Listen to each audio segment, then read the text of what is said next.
வணக்கம். குரலோடு பேசுவோம் குரலோடு பேசுவோம். நம்ம ஒரு சில உறவினர்கள் வீட்டுக்கு வரும்போதோ, இல்ல ஒரு நண்பர்களுடன் பேசும்போது, நமக்கு அவங்க கூட நிறைய நேரம் பேசணும்னோ, நமக்கு அவங்களுக்கு ஒரு முக்கியத்துவம் கொடுக்க தோணும். யாரிடம்? ஒண்ணு நம்ம அன்பா இருக்கிறவங்க கிட்ட, இன்னொன்னு நம்ம மீது அன்பு காட்டுறவங்க கிட்ட.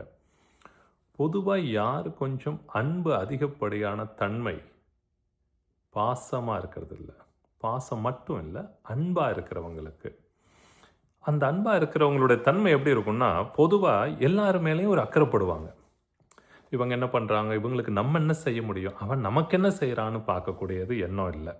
அவங்களுக்கு நம்மால என்ன செய்ய முடியும்? அவங்களோட சூழலுக்கு தகுந்தபடி நம்மால ஏதாவது ஒரு உதவியோ, ஒரு ஆறுதலா இருக்க முடியுமா? அப்படிங்கிற பார்க்கிற அந்த குணம், அந்த ஆர்வமா இருக்கக்கூடிய அந்த குணம் தான் மற்றவர்கள தானா நட்பு வச்சுக்கணும்னு விருப்பப்படுமாம். வள்ளுவர் அன்புடைமைன்னு 8வது அதிகாரத்துல, "அன்பீனும் ஆர்வமுடைமை, அது ஈனும் நண்பென்னும் நாடாச் சிறப்பு." நீங்க போய் நாடி போய் ஒருத்தர்கிட்ட நட்பு வச்சுக்கணுங்கிற அவசியம் இல்ல. உங்களோட அன்பு மற்றவர்கள் மீது இருக்கக்கூடிய அவங்களுடைய வாழ்க்கையில, அவங்க முன்னேற்றத்துக்கான ஒரு ஆர்வம் இருந்தா, தானாவே அந்த நட்ப கொண்டு வந்து சேர்த்துமாம். அப்படி ஒரு பலம் மிக்கது அன்பு. "அன்பீனும் ஆர்வமுடைமை, அது ஈனும் நண்பென்னும் நாடாச் சிறப்புன்னு."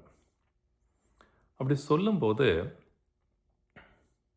இந்த அன்பு வந்து இப்படி அன்பா இருக்கிறவங்க, அது நல்ல செயல் செய்றவங்களுக்கு மட்டும் தான் அப்படின்னு எல்லாரும் நெனச்சுக்கிறாங்க. அது அப்படி கிடையாது. இப்போ ஒரு சிலர் வந்து ரொம்ப கண்டிப்போட இருக்காங்க. ஒரு சிலர் மிரட்டுறாங்க, இல்ல திட்டுறாங்க. ஒரு படி மேல போய் அவர்கள தண்டிக்கவும் செய்றாங்க, இல்ல கண்டிக்கவும் செய்றாங்க அப்படின்னா, அதுக்கு காரணமும் அன்பு தான் அப்படிங்கிறாரு. இப்ப காவல்துறையில இருக்கிறவங்களோ, பாதுகாப்பு கொடுக்கக்கூடியவர்களோ, இல்ல ராணுவத்தில இருக்கக்கூடியவங்க, இது மாரி இருக்கக்கூடியவங்க மட்டும் இல்ல. குடும்பத்தில இருக்கக்கூடியவங்க ஒரு சிலருக்கு கண்டிப்பா இருந்தா, அவரு கொஞ்சம் சிடுசிடுன்னு, அவருக்கு இதெல்லாம் புரியாது அப்படின்னு சொல்றது அறியாமைன்னு சொல்றாரு. "அறத்திற்கே அன்பு சார்பென்ப அறியார்." அறத்திற்கேனா நல்ல செயலுக்கு தான் அன்பு அப்படின்னு சொல்றவங்க அறியாதவர்கள். "மறத்திற்கும் அஃதே துணை" அப்படின்னு சொல்றாரு. அந்த வீரத்திற்கும், வீரம் அப்படிங்கிறது இந்த இடத்துல வந்து நம்ம ஒரு தைரியமா ஒரு விஷயத்த, "இல்லப்பா இது நீ செய்றது இது சரியல்ல. இப்படி செய்யக்கூடாது." அப்படின்னு ஒரு குரல் எழுப்புறதா இருந்தாலும், அது கண்டிக்கக்கூடியதா இருந்தாலும், அப்படி கண்டிச்சும் அத சரியான வகையில செய்யலங்கிற போது, அவங்க மேல அக்கறைப்பட்டு அத தண்டிக்கிறதா இருந்தாலும், அம்மா குழந்தைய அடிக்கிறது, குழந்தைக்கு வலிக்கணும்னு அடிக்கிறது இல்ல. இத ஒரு மிரட்டி அந்த ஒரு சின்ன ஒரு அத சரி பண்ணிக்குவாங்களோ, வாழ்க்கையில வேற பக்கம் ஒரு பெரிய கஷ்டங்கள அனுபவிக்க கூடாதுங்கிற ஒரு அக்கறையின் பேர்ல செய்யறதுக்கு ஒரு வீரம் வேணும், ஒரு துணிச்சல் வேணும். அந்த துணிச்சலுக்கும், அந்த வீரத்திற்கும் அன்பு தான் துணை அப்படிங்கிறாரு. அதனால தான் "அறத்திற்கே அன்பு சார்பென்ப அறியார், மறத்திற்கும் அஃதே துணைன்னு" சொல்றாரு. அப்ப இங்க சொல்லும்போது நெறைய பேருடைய கேள்விகள் சமீபத்தில நம்ம திருப்பி திருப்பி நான் எனக்கு வரக்கூடிய கேள்விகள் எப்படி இருக்குன்னா, இது சரியா தப்பான்னு எப்படி முடிவு பண்றது? அது ஒவ்வொருத்தருக்கும் வேறுபடும்ல. அப்படி வேறுபடும்போது, அப்போ ஒரு செயல பார்க்கும்போது, சரி இன்னைக்கு இப்படி நடந்துருச்சு, அதனால என்ன? அப்படின்னு இருக்கக்கூடியவருடைய சிந்தனையில, ஒரு சிறிய விளக்கம் என்னன்னா, இத ஒரு பெருசா நீண்ட ஒரு விளக்கம் மறுபடியும் இன்னொரு நாள்ல பார்ப்போம்.